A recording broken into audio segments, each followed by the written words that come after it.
WPUG Radio presents Maisy and Daisy. Hello and welcome, everyone. This is Maisy, the Crazy Pug, coming to you on this pugtastic evening on radio station WPUG. As you know, we have been away at Pug Camp. What a wonderful treat for us and our humans. We are glad that our friends Madrox and King told us about the Pug Camp. Pug Camp was held at Camp Westmont in the Poconos Mountains of Pennsylvania. If you have never been to the area, we recommend you go. It is so beautiful. It sure was beautiful, Maisy. All the hours we spent driving there were well worth it. It was the perfect location, and the weather was perfect for pugs.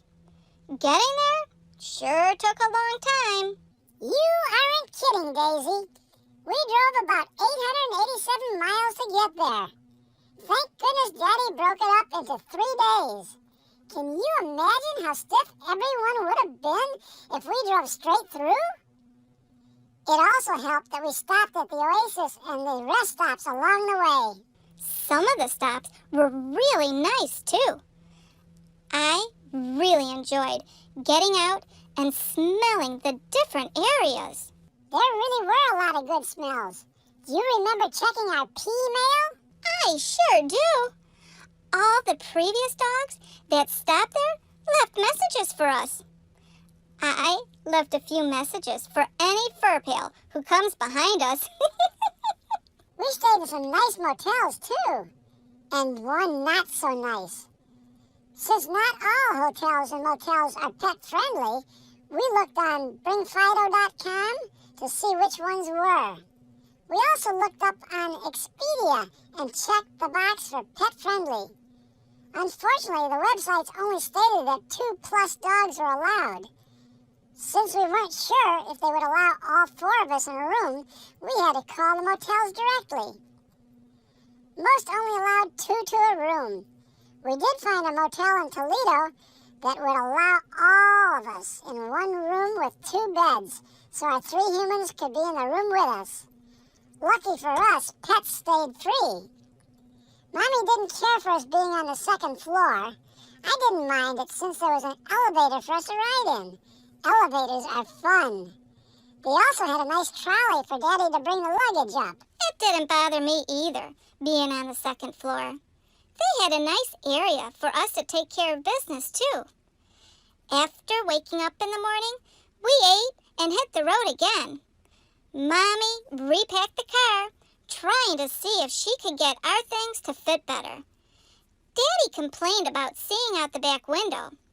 She did end up giving us a better seat in the back so we could see out the window. I don't know what Daddy's problem was. I could see just fine. I think that is what the problem was, Daisy. You and Buttons kept blocking Daddy's view. I think we drove over 400 miles the 2nd day. The 2nd night, we chose to stay at a Motel 6 in Binghamton, New York. It was pretty exciting when we arrived because there were so many other dogs at this motel.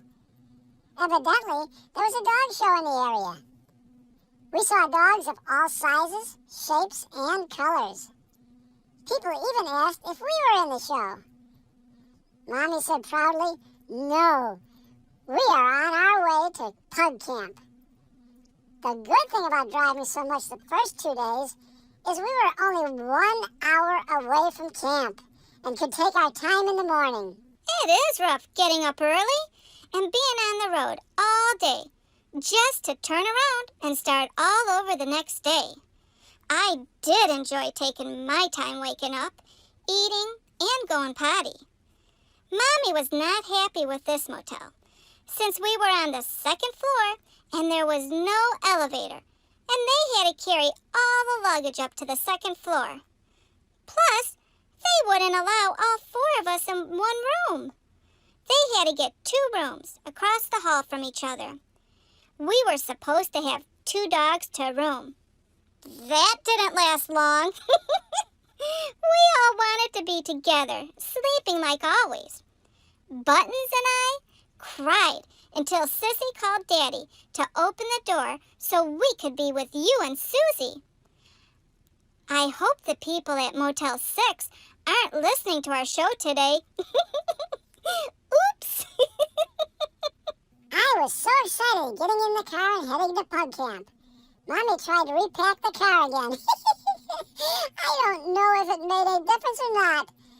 The drive from Binghamton to Pug Camp was the most gorgeous sights we have ever seen. It only took about an hour to get to camp. Needless to say, we were early.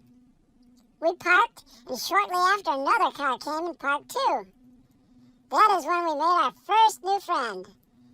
He was a little puppy named Otis. Mommy fell in love with him. She falls in love with all puppies. I know we are her #1 loves. Since we had some time, we thought we could walk around for a while. Otis did really good walking with us. Even though he was a puppy, I think he had longer legs than me. He was built more like you, Maisy. We enjoyed walking around and getting a feel for the campgrounds. We saw people in the dining room eating, and Daddy went in to ask where we check in at. They pointed out the canteen, so we started to head over there. It wasn't too long before other people and pugs started showing up. Everyone was so friendly. We got registered, gave them our items for the silent auction, and got our cabin assignment. The cabin has 4 private rooms, and we rented 2 of the rooms. That's when Daddy went and got the car and drove up to the cabin to unload. While he was busy doing that, we were sniffing the grounds and saying hello to anyone who walked by. One of our rooms was locked, and nobody had the key. Thankfully, the maintenance guy was able to get it open. While Mommy and Daddy were unpacking, our fellow campers from the other rooms in our cabin arrived. We kept barking as they unloaded their truck. They had a grumble of pugs who were very friendly. There was Dresden, Cooper Pickles, Spencer, and Bobo. Every chance we had, we would go and talk to them. Their humans were very nice too. I have come to the conclusion that humans who love pugs are all nice people. You are right, Maisy.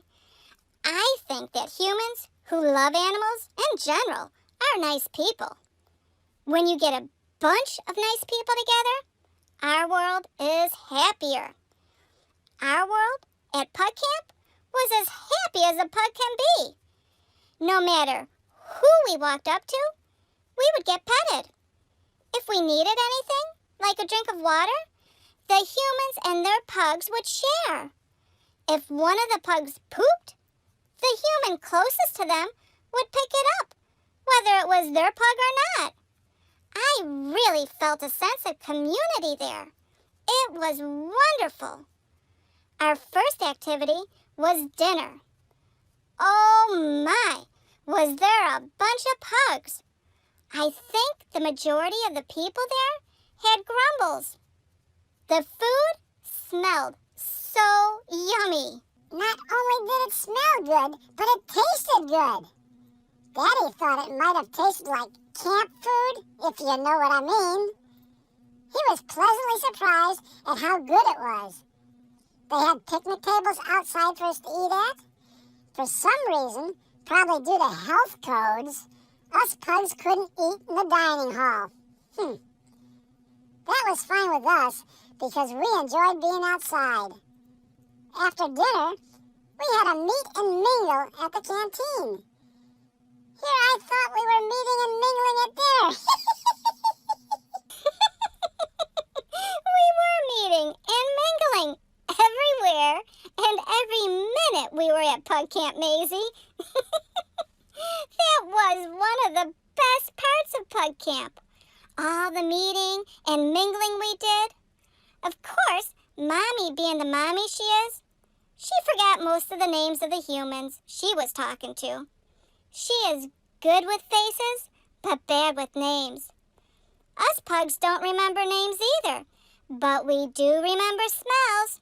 I never forget a butt once I have smelt it. You know, that is how us fur babies recognize each other.